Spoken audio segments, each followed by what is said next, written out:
Lawmakers in California are driving landlords out of business with ridiculous laws that trample on their property rights and make it too expensive to do business in the state.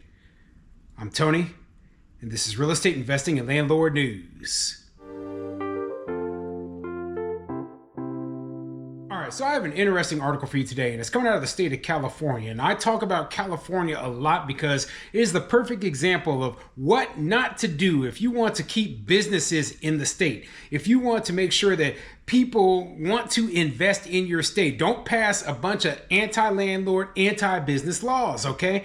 They seem to be pushing towards a system of socialism in the state, in my personal opinion, and it's driving everyone out, okay? It's driving the middle class out. It's driving the upper class out. The only people who want to stay are the very, very low income people who are going to benefit from getting all these free handouts. But unfortunately, there's not going to be any money to give them once all the people who actually earn the money leave, okay? So landlords are being driven out of the state by too much government regulation and too high a taxes and just a ton of problems, anti-landlord laws. You know, it's ridiculous. It's absolutely ridiculous. And the article I'm going to go over today, they're actually going over a lot of these problems that I've been talking about in so many of my videos. And I like to read this sort of thing from somebody who actually is in California, because I can say it from the perspective of someone out of state. You know, this looks like a bad deal, right? But, you know, you're going to take it much more seriously when you read it from a landlord or a property owner who is in the state, who is telling you their personal experience with all of the problems that they have to deal with, okay? So before I get into the article, go ahead, hit the like, subscribe button, and leave a comment down below and let me know what you think. If you're a California landlord, please leave a comment telling me what your opinion is of the state. If it's, you know, a good place to invest or a bad place to invest. And yes, I have talked to several landlords who said, hey, California is wonderful. I made all of this money in appreciation. You know, I became super rich off of it. And you know what? More power to you. I feel you, right? But perhaps the conditions that you experienced in order to make all that money, maybe things have changed. And maybe if you're an up-and-coming landlord, you know, someone who's just beginning, or if you're a small mom and pop who owns one or two properties, maybe California is not the place where you want to be. That's all I'm saying, okay? So anyway, let's get into this article and see what it says. This article is coming from the OCRegister.com, and it says, opinion: meddling California lawmakers risk sending landlords out of the rental business.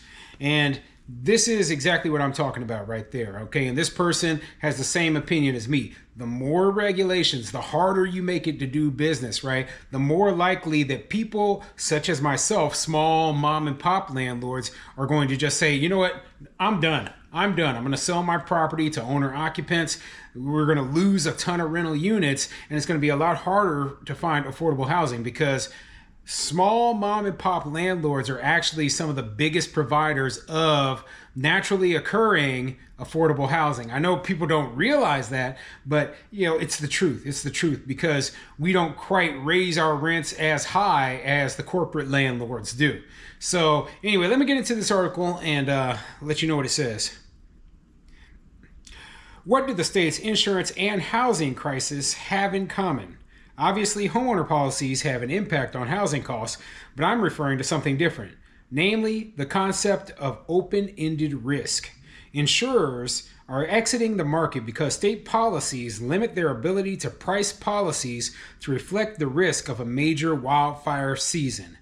They rather pull out of California than risk the destruction of their assets. I'd argue the same thing is happening in the rental market, thanks to a fusillade of pro-tenant laws that subject landlords to incalculable level of risk. Landlords have freely entered the business and understand the various ups and downs. They can calculate the cost of mortgages, taxes, insurance, and maintenance.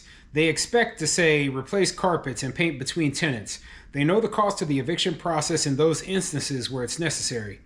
But the legislature's anti-property rights crusade, done in the name of protecting tenants in a tight housing market, has not only increased those calculated costs, but also the costs that are potentially devastating. It's one thing to realize it might require X number of legal fees to remove a bad tenant, and quite another to wrap one's head around the possibility of someone staying in a rent-controlled unit forever. Yeah, and that's something that I mentioned, right? Laws are being changed so quickly, and you know what? It's a cost benefit analysis that each individual property owner is going through, or whether it's worth it to continue within the business. Okay, they're sitting there, they're saying, hey, I can deal with a bad tenant who I can't evict. What I can't deal with is a bad tenant who I can't evict, and I can't raise the rent on them ever.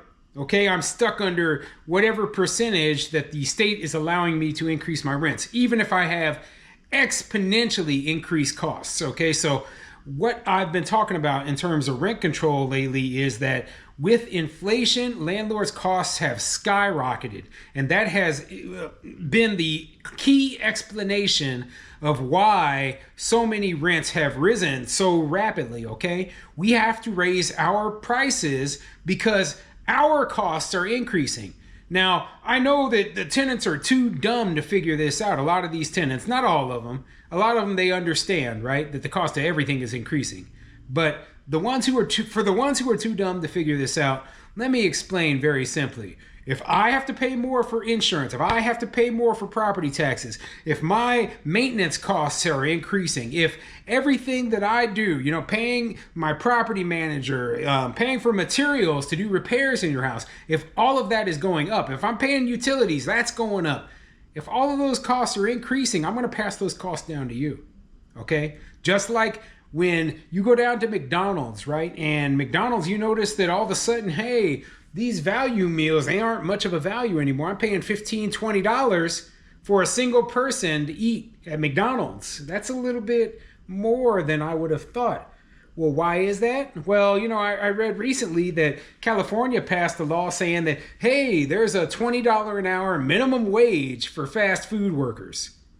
That's driving the cost up for these business owners, right? And so when you drive the costs up, what do? They pass the cost on down to the customer.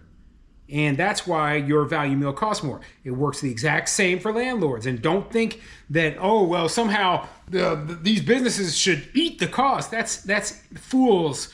You're playing a fool's game. If you believe that the businesses are going to eat the cost and then keep the price low for the customer, you're a fool, okay? So yeah, face reality, face the fact that rents are going to increase as things go up. And I know what you're thinking. You're like, according to X and X survey, the inflation is only 8%. My landlord increased the rent by 50%. And I was like, well, first of all, I have a question for you. I have a question for you. If you think that, if the landlord's costs only increase 8%, did you look at the landlord's books? Did you go through the landlord's expenses and say, oh yeah, the landlord's expenses only went up 8%? No, you didn't. You're talking about, in general, inflation is X amount. In general, for all the landlords across the country, that means that some landlords experience 50% inflation, while some landlords probably, their costs decreased, right? But it balanced out to maybe 8%. That's the way that it works when we're talking about averages. So on an individual basis, the cost can increase exponentially. So let me give you an example of why that is. Let's say that you're living in a property, right?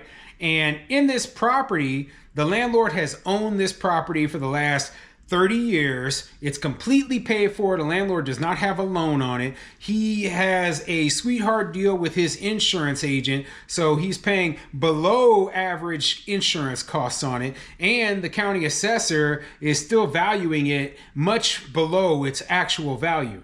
That property is then sold to a new landlord, and the new landlord paid the market value for that property. Okay? And so the landlord didn't have the cash to pay for it, so they got a loan. So instantly, just by having the loan, the costs are higher. The county looked at how much the property sold for, and then it received a higher assessed value, which means the property taxes went up. The insurance company, well, the new owner didn't have a deal with the insurance company, right? And so now they have to go to get insurance over at this other place, and it costs almost double what the previous property owner was paying, right? So we're talking about, okay, your insurance costs have increased, your property taxes costs have increased. You have a loan, whereas the previous owner did not have a loan on the property. And maybe the previous owner was self-managing the property. The new owner pays a property management company 8% of the monthly rents. So right there, the expenses for the old owner versus the new owner are much, much different. And then the tenant is sitting in there like, well, why are you raising my rent? I mean, I shouldn't have to pay increased rent. Well, my costs are almost double what the previous owner's costs were. I have to break this stuff down because, you know what? A lot of tenants, they don't know this. They think that, hey, everything should remain the same when the property is sold. No, absolutely not. But anyway, the article, it continues, right? And part of the reason they brought this article up is because of a new law, which I have talked about in a different video, where they're trying to make it so that landlords are forced, and I mean, you would have no choice whatsoever to accept tenants with pets. And I believe that you wouldn't be allowed to charge them pet rent or pet security deposit. So let me skip down a little bit in this article. Okay, it says the landlords would not be allowed to ask tenants if they plan to have a household pet until after they've accepted the application. They would be allowed to impose reasonable conditions on the pets, but reasonable is ill-defined. For instance, the bill refers to common household pets, but is not limited to cats and dogs. Apparently, that means a tenant could have a large aquarium with heat lamps that can cause incredible damage. There's no limit on the number of pets. It keeps owners from dealing with tenant-pet disputes. And sure, the assembly analysis explains that a reasonable condition includes the right to limit potentially dangerous pets, but it does not allow a prohibition based on breeds, such as pit bulls and Rottweilers. Yet insurers typically use a list of potentially vicious breeds that they forbid owners from allowing. If a landlord allows such a breed and it mauls a neighbor, the landlord won't be covered. If this bill becomes law, lawmakers will force landlords to accept an unlimited amount of risk. And this is a point that I've brought up about these laws where, they've potentially trying to force landlords to accept pets, right? My insurance company, and I've looked at the policy, it actually, forbids me from renting to people who have these more aggressive breed dogs because they don't want to be liable for it. So if I do allow a tenant up in my property, they'll guess what? And then that tenant attacks somebody or whatever, I'm getting sued. My insurance company won't cover me. I'm screwed.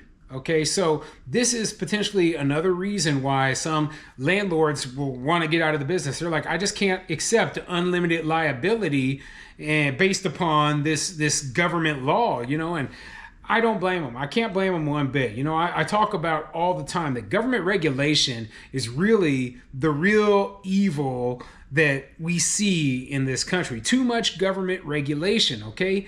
I tend to be more libertarian. Small government, the more I read about all of the problems that we have, the more I'm convinced that so much of it is created by government, not by, the actual issues we have, but it's created by a government where they feel like they can control everything, and you just can't.